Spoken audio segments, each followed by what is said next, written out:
Bismillahirrahmanirrahim. Assalamualaikum warahmatullahi wabarakatuh.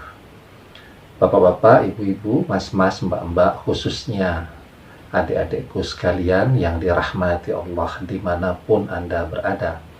Kembali di IIP Channel bersama saya, IIP Wijayanto. Kali ini kita akan membahas tema seharian atau sehari semalam 18 kali berdoa memohon agar mantan kembali. Ya. Nah, jadi kalau kita hitung satu hari satu malam itu 24 jam, tidurnya taruhlah ya. Namanya orang sedang sedih ya. Ya, tentu tidurnya ndak bisa nyenyak-nyenyak banget lah ya. Sering kebangun. Nah, jadi kalau orang lagi hatinya tenang ya, mantan bersamanya mungkin tidurnya sehari semalam bisa 8 jam bahkan lebih ya. Tapi kalau mantan sedang bersama orang lain mungkin maksimal tidurnya 6 jam lah. Jadi kalau tidurnya 6 jam, meleknya 18 jam. Setiap jam dia berdoa agar mantan kembali kepadanya. Nah, jadi pertanyaannya kemudian, apakah yang demikian diperbolehkan? Oh, boleh. Bahkan setiap menit pun kalau kita sanggup berdoa dan punya keinginan untuk berdoa pun boleh. Jadi setiap jam ingat, kemudian berdoa, ya Allah, kembalikanlah mantanku kepadaku. Jadi boleh ya berdoa yang banyak dan intensif demikian.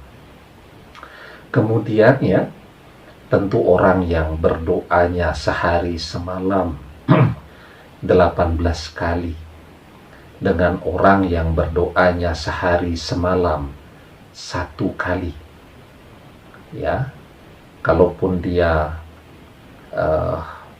berdoa selesai sholat kan seharusnya 5 kali lah berdoanya. Nah, ini kalau selesai sholat mungkin tergesa-gesa pengen segera online lagi sehingga tidak sempat berdoa, sehingga berdoanya sekali saja mungkin ketika selesai sholat maghrib.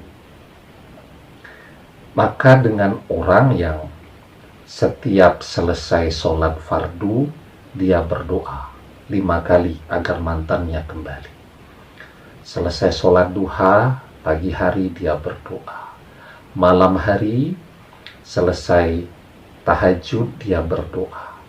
Setiap jam dia berdoa memohon kepada Allah agar mantannya kembali ya.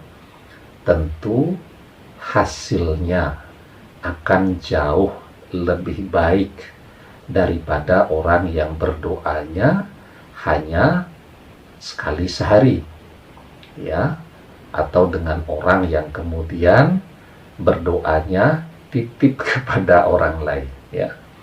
Jadi ada temannya mau sholat, dia titip, nanti kalau selesai sholat saya titip berdoa agar mantan kembali kepada saya, misal begitu kan.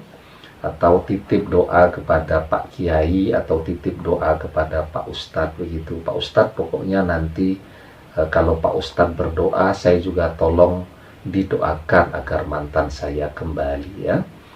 Jadi kalau misal Ustadz ya berdoa, setiap hari ada 200 orang yang titip doa kepada dia untuk didoakan ya. Maka kekuatan doanya untuk tiap orang berapa? Ya 1/200 ya. Sementara ya Anda berdoa untuk kepentingan Anda sendiri, itu kekuatannya kan 100% ya. Ditambah lagi berdoanya tidak cuma sekali tapi belasan kali setiap hari. Maka insya Allah hasil yang didapatkan tentu akan seiring sejalan dengan kontinuitas doa yang dipanjatkan, ya. Nah, jadi ya, kita ini memang dalam hidup itu harus terus berdoa dan memohon kepada Allah. Jadi tidak usah tanya lagi, boleh tidak saya berdoa agar mantan kembali kepada saya? Boleh, ya. Kemudian boleh nggak saya berdoa berkali-kali agar mantan kembali kepada saya? Boleh dan harus, sampai dia betul-betul kembali. Jadi dalam aspek persoalan kebutuhan apapun dalam hidup kita ini, kita harus minta kepada Allah. Jangankan urusan mantan, ya. Ini kan urusan yang besar, urusan masa depan Anda, kebahagiaan Anda fid dunya wal akhirah. Urusan mantan itu adalah bab urusan yang besar di dalam kehidupan Anda. Bahkan misal di dapur garam dapurnya habis, berdoa juga, mohon, minta kepada Allah, ya Allah, saya butuh garam dapur, berikan jalan agar bisa segera mendapatkan garam dapur. Itu yang diajarkan kepada kita.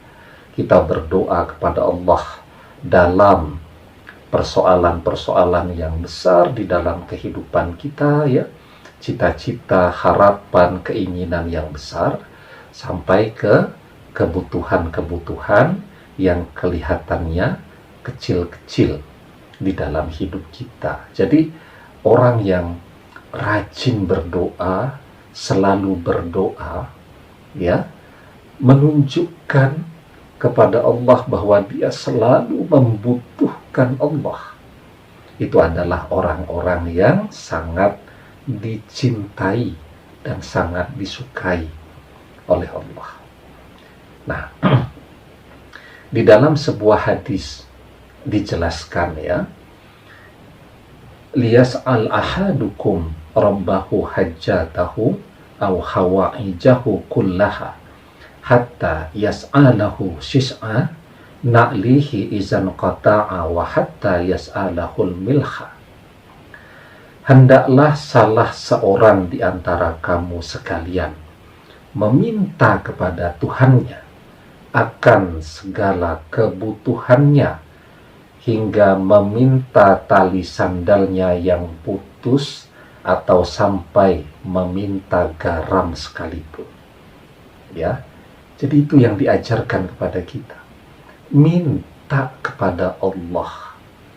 Kalau Anda tidak pernah minta, atau mintanya tidak sungguh-sungguh, karena saya bilang tadi kebutuhan tentang mantan ini adalah kebutuhan yang besar, ya.